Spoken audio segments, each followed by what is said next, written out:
pessoal, aqui Super Táticos chegando para vocês devagar e sempre, mas com muito conteúdo. Que legal, que bom saber que vocês estão conosco aqui no nosso canal do YouTube. Já dá o teu like, já faz a tua inscrição, que eu sei que tu fez desde lá quando tu nos acompanha em tempos idos, mas não te inscreveu ainda. O momento é agora, eu te dou 2 segundos. É só apertar a tela do teu celular e também nos seguir lá no Instagram, no @supertáticos. Tem muito conteúdo, tem muita qualidade e muito futebol, esportes em geral, tudo com muita informação, credibilidade, confiabilidade. É aqui no Super Táticos. Se quiser seguir também lá no Instagram, @narrador Charles Garcia. E se nós estamos aqui nestas condições maravilhosas, é graças ao homem por trás das câmeras, o mentor dos Super Táticos,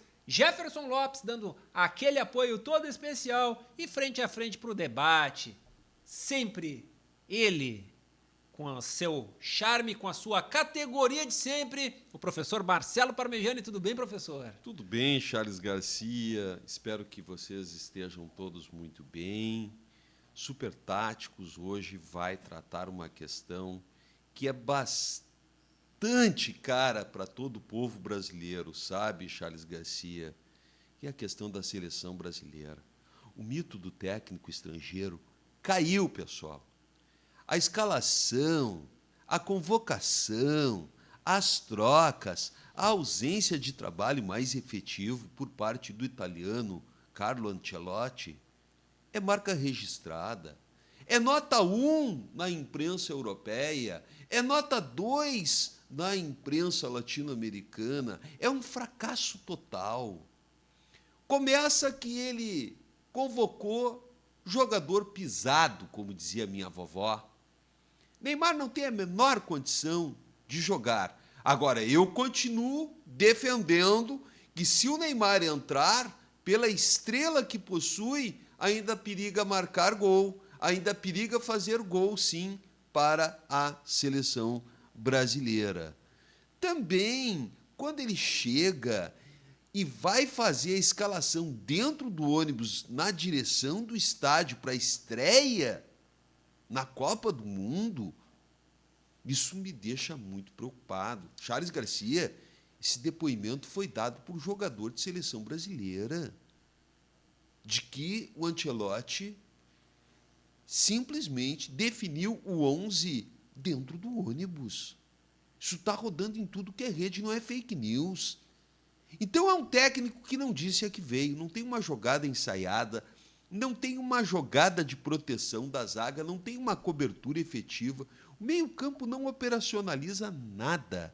Jogou com um zagueiro improvisado na lateral direita, o canelense Ibanez. Coitado, nem lateral foi fritado. E o time do Marrocos, com aquela gurizada medonha, Charles Garcia, passando a bola para ti, meu amigo, grande narrador que és, como é que dá para pensar em ficar narrando com tranquilidade um jogo do Brasil, Brasil que não tem absolutamente, na minha opinião, a menor condição de apresentar uma performance superior nessa Copa do Mundo? O jogo contra o Marrocos, o primeiro tempo, foi constrangedor. Charles, eu estou muito triste. Eu esperava pouco, é verdade. Eu nunca acreditei em técnico estrangeiro, é verdade. Mas eu não esperava nada, e nada foi o que apareceu em termos coletivos. Tivemos um lampejo individual, o gol do Vini. Aquilo ali foi um trabalho individual. Bonito gol. Mas, coletivamente, a seleção é um deserto, Charles Garcia. Eu não sei se eu fico feliz ou se eu fico triste, professor, porque sou um grande crítico da seleção brasileira, e tu sabes muito bem disso. É verdade. E todos que nos acompanham aqui, não é ter bola de cristal, nem nada. Inclusive o próprio professor é da mesma opinião, de que não se esperava muito da seleção brasileira. E esse nada que foi apresentado, ou que está sendo apresentado no momento, que acabou surpreendendo o professor, a mim não surpreende. Então, eu vou rapidamente, se me permite, Claro. falar Ancelotti, AK. Opa, ele tá chamando o italiano? Não, mas tem que chamar. E também não me surpreende, professor, tudo isso que aconteceu, se foi escalado no ônibus, se foi escalado no banheiro, a seleção brasileira, porque é mais um fantoche dentro de tudo que está acontecendo, e não é de hoje, obviamente. Quando a gente fala de forma institucional, em CBF e tudo, o futebol brasileiro está caminhando para um fim, mas não um fim terminal. Espero eu que seja um fim de arrogância, um fim de maus tratos ao futebol brasileiro. O que eu quero dizer? Precisa se encerrar esse ciclo.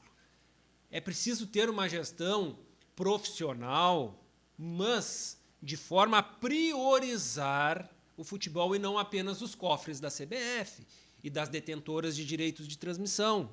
A gente está de saco cheio. O torcedor brasileiro, que precisa desse carinho, a seleção, que é uma característica no povo, é onde se voltam muitas vezes as atenções, às vezes é um único momento que o povo tem de ser feliz, e isso vem lá também de tempos idos, e aí não quero entrar na parte política, né? Seleção brasileira é um símbolo nacional. Tá? Isso precisa ser retomado. E se tu conversa hoje com as pessoas, professor, não precisa ir longe, não precisa percorrer o país inteiro, tá? Parou para ver o jogo da seleção. Muita gente diz, olha, eu nem sabia que estava jogando, mas é Copa do Mundo. Ah, é? Antigamente, professor, disparava. Desencanto, né, Charles? Um Desencanto desencanto geral. total. Isso vai desde o mais alto escalão até os jogadores em campo. Tá? Tu falou de um lampejo. Poxa, um lampejo tinha de 10 em 10 segundos antigamente com a seleção brasileira. A gente nem daria esse destaque, porque eram tantos bons jogadores, que era uma orquestra perfeita, que era absolutamente comum. Está um exemplo dentre milhões. O Bebeto driblou o zagueiro. Mas e se ele fazia 50 vezes no jogo? Eu não vou nem falar do Garrincha. O Garrincha driblava o zagueiro, o árbitro, o bandeira, ele mesmo. Aí é outro nível, tá? Eu já vou endeusar, não. Eu vou baixar um pouquinho. E mesmo baixando um pouquinho, era suficiente para nos encantar. É verdade. Que foi Paulo Roberto Falcão, Rivelino, Zico. Mas Ronaldinho colocar, Gaúcho. Charles. Me diz um, professor. Eu só quero que tu me digas um dessa seleção de hoje. Não vou nem falar do Dodói. Sim. Tá? Que pudesse amarrar a chuteira de um desses jogadores. Não dá. Ninguém. Mas eu lembro até de uns menos votados, como o Josimar, 2 golaços em Copa do Mundo. Hoje seria titular absoluto da seleção. Vem cá, a seleção brasileira foi para uma Copa do Mundo sem nenhum lateral direito. E pagando milhões para um técnico estrangeiro fazer nada.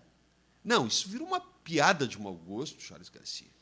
E o goleiro Alisson Becker, na minha modesta opinião, não sei vocês, aliás, vocês podem e devem, por favor, colocar a crítica de vocês, deem o like, né, Charles Garcia? Sempre. Façam inscrição, venham com a crítica. O goleiro brasileiro falhou, saiu de forma atabalhoada, saiu no meio da zagueirada, a zagueirada lenta, saiu lá na meia-lua da grande área. Para quê? Tinha 2 zagueiros ali. O Alisson, na minha opinião, falhou, Charles. Assim como gravemente falhou o miolo da zaga. Meio-campo, Casimiro é ex-jogador, mas bota o Fabinho de olhos fechados, que não é uma preciosidade, mas pelo menos tem um futebol mais assertivo. Tu me dá uma parte com relação ao Alisson. Eu sou um fã assim, do Alisson. Sim. Acho ele espetacular, melhor goleiro da Europa. Não só agora, por muitos anos aí, ganhou Champions e tudo. Pô, o cara aqui já no próprio Internacional, quando ele era 3º goleiro, 4º goleiro, quando entrou não saiu mais. A qualidade é indiscutível. E eu vou fazer um comparativo, que acaba até sendo injusto com o Alisson, mas porque eu gosto muito dele e acho que ele tem que ser titular da seleção brasileira e vou explicar o porquê. O Alisson falhou sim, mas isso aí qualquer um vê. E não é a primeira vez que ele faz isso na seleção. Mas colocarmos, que não é o que tu está dizendo, eu sei muito bem disso, mas muitos colocam a culpa, tomamos o gol só por causa do Alisson. Não tomassem ali, teve N outras chances Marrocos de fazer gol e de fazer 2-0 e de matar o jogo também. Por que o Alisson apresenta algumas, também não é sempre, falhas na seleção, mas na Europa não? Porque a seleção é ruim. Se tu tiveres um time ruim, com uma defesa insegura, o goleiro também vai ficar inseguro. Ele não sabe se sai, ele não sabe se fica. Exatamente. Não existe comando nisso aí. O goleiro tende a falhar mais. É o que acontece com ele. Por que ele não apresenta falhas clamorosas na Europa? Porque lá ele tem um time certinho que todo mundo sabe. Ele olha para o zagueiro, já sabe se o zagueiro vai recuar, se ele tem que sair ou não. Porque ele é um baita goleiro. Então eu acho assim, estourar no Alisson, eu acho que é o menor dos problemas da seleção brasileira. Porque dali pra frente, ninguém joga nada. É verdade. Eu assino Ninguém embaixo joga que nada. tu estás Se a dizer. nós tivéssemos Perfeito. ali um Aldair na zaga, né? Um Márcio Santos na Claro. zaga, não sei o quê, tu pode ter certeza. E a comparação que eu faria, e aí... E a cabeça da que zaga é injusto, também, a cabeça, claro. o volante de contenção, ele tem que ser um volante que não chega atrasado, e o Casemiro está chegando Não, atrasado. o Casemiro em tudo já que foi, é professor. jogada. Eu ia falar do Tafarel. Mas o Tafarel nunca falhou na seleção? Sim, falhou. Claro. Qualquer goleiro, o Oliver Kahn, naquela final Todo contra a mundo. seleção, falhou e era o melhor goleiro do mundo. E não deixou de ser o melhor goleiro do mundo por causa Lógico. disso. Mas o Tafarel quase não falhava na seleção. É verdade, mas a seleção também passou por maus bocados. Porque se nós tínhamos uma seleção muito, infinitamente melhor do que nós temos agora na época do Tafarel, as outras também eram grandes seleções. E ele não falhava tanto na seleção. O Tafarel era muito seguro. O Tafarel nunca foi um goleiro espalhafatoso. O Tafarel dava 2 passos para trás e fazia uma defesa. Não dava ponte, era muito difícil. Porque ele tinha um senso de colocação. Se vocês assistirem, eu fui goleiro brincando, tá? Era tão bom que fui parar atrás do microfone. Tá? O Tafarel... Ainda bem que o Jefferson não documentou as tuas performances de goleiro. Não, por isso aí. Mas fui campeão na 5ª série, lá na Escola Estadual Dr. Antônio Levas Leite, lá na capital da cidade, bem. na Coab Tablada. O Tafarel, quando iria receber um embate, um chute, alguma coisa, ele está sempre olhando para as traves para ver o senso de colocação. Então, um goleiro bem colocado dificilmente será traído por si ou pela colocação. Claro, comparar com o Tafarel, talvez tenha sido o maior goleiro da história da seleção brasileira, tá? Mas por que eu também faço isso? Porque, ao meu ver, ele é um excepcional goleiro. E se tu colocar o Everton, ele também vai falhar. Sim, porque a estrutura defensiva é falha. Exatamente. Esse é o problema da seleção. E vai sofrer tanto que vai chegar um determinado momento que não tem o que fazer. Agora, dentro do que o professor falou, e vou assinar embaixo, hoje eu estou para concordar com o professor, tá? Que Mas bom, daqui a pouco a gente já que discorda. maravilha. É que dentro do que tem, porque o que tem são esses jogadores aí, não tem como mandar todo mundo embora e viajar mais cedo. Dá para tentar amenizar com o que tem. Isso o Ancelotti tem que fazer. Ancelotti, é contigo agora. Se tu não ganhar do Haiti na sexta-feira, professor, me corrige aí, se tu não ganhar do Haiti, a seleção brasileira pode fazer o seu maior fiasco da história do futebol. O Haiti é um time muito limitado, mas é um time fisicamente constituído por atletas muito fortes. Tem jogadores que atuam no futebol português, no futebol francês. Tem jogadores experientes. Eles deram trabalho para a Escócia. Tá certo que a Escócia também não é uma das seleções mais votadas. Então, o Brasil tem que mexer, sim, contra o Haiti, mas não por causa do Haiti, mas por causa exatamente da própria seleção brasileira. Charles Garcia, se nós falamos do goleiro, falamos da zaga, da lateral direita, do volante de contenção, enfim, eu gostaria de te convidar e convidar também os nossos amigos, as nossas amigas internautas, né? Tchê, que deserto que é aquele ataque. Que saudade de um Romário. Por que não levou o Pedro para centroavante? Por que não levou um centroavante de fato, de direito? O que está acontecendo que o Luiz Henrique não entra? Por que o Hendrick fica assistindo de braço cruzado? Eu, que, aliás, sempre fui bastante crítico do Hendrick. Sim, mas ele está pedindo passagem. Luiz Henrique, Hendrick, o Pedro não convocado. O que fez o rapaz camisa 9, que eu não vou nem falar o nome? Tchê, não tem cabimento. A gente sabe como que as coisas funcionam, e não o é, Rafinha, professor? a atuação do Rafinha é nota 1. Para não dar 0, eu vou dar nota 1. A gente sabe como que funcionam as coisas e nem sempre jogam os melhores. Se nos clubes já funciona assim, questão de empresários, questão de patrocínio, na seleção não vai ser diferente, professor. Tá? O Hendrick, isso é informação, tá? Informação de alguns colegas nossos de Porto Alegre, de que tem uma personalidade que não é muito fácil de lidar. Mas eu quero esse jogador assim. Eu quero esse jogador. Eu quero um Dunga na seleção Quero um brasileira. Éder, um Romário, os caras Exatamente. encrenqueiro. Tá? E que resolviam a parada. Exatamente. Hoje em dia, professor... Time de bom moço não vai a lugar nenhum. Fora um Endrick, que tem bola no corpo e diz que não é muito fácil de lidar no vestiário, e faz falta isso. Até porque ele, novo, ele não vai minar os demais, obviamente. Né? Mas também eu acho que não engole muito sapo. Não. Isso é importante. Tirando isso, professor, né? Olha, em muitos casos é trocar 6 por meia dúzia. Pedir passagem, como disse o professor, eu já pedi muito. Eu já pedi muito em estação... E o Paquetá, Charles? Estação o Paquetá de trem, também, professor. por favor, Em Charles. estação de trem e para pegar o antigo busão lá na minha adolescência. Pedi muita passagem e não levei. Por favor. Né? Muitas vezes levava por baixo da catraca para os mais antigos. Né? A catraca era no fundo, né? Localizada no fundo do ônibus. Né? Então, não estou me vangloriando dessas coisas. Né? Mas coisa de guri, fundão.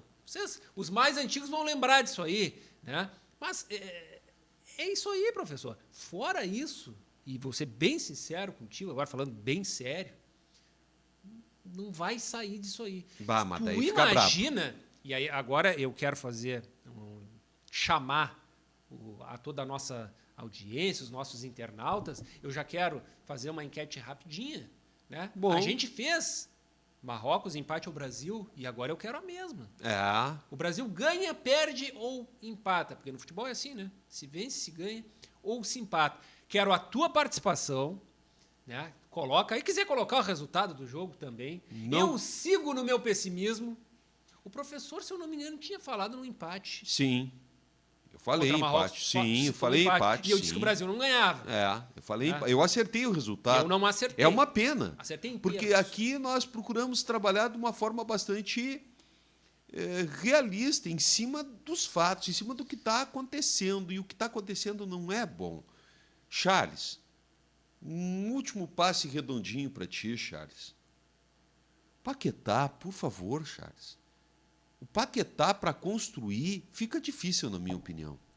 Fica difícil. O que não é difícil é a tua participação conosco aqui no Super Tático. Já deixa o resultado do jogo. Se o Brasil ganha, o Brasil perde. Quem faz o gol. O Brasil empata. Se é que vai fazer. O Neymar joga, o Neymar não joga. É tudo com vocês. E agradecer sempre, né, a tua participação aqui no Super Tático, no nosso canal do YouTube, deixando o teu like. É muito importante para o canal. Compartilhar o conteúdo também é extremamente importante. Mandar um grande abraço, né, professor, para todos que nos acompanham fora do Brasil. Porque nós falamos de Pelotas para o mundo sem fronteiras, totalmente sem fronteiras. E nós temos audiência aí na Europa. Verdade. Isso nos deixa muito felizes. Claro, a todos, aos nossos conterrâneos pelotenses, aos gaúchos, muita brasileiros. gente em São Paulo também, que é um... Então, muito a bom. gente fica muito feliz. Então, eu peço o teu like, a tua inscrição. Segue lá no Instagram, @supertáticos. E quiser seguir também este mero servo da comunicação, @narrador Charles Garcia. Segue obrigado, ele, segue professor. Muito obrigado mais uma vez pela Capaz. participação. Né? Nós vamos voltar numa próxima oportunidade, porque Super Táticos, o futuro é aqui.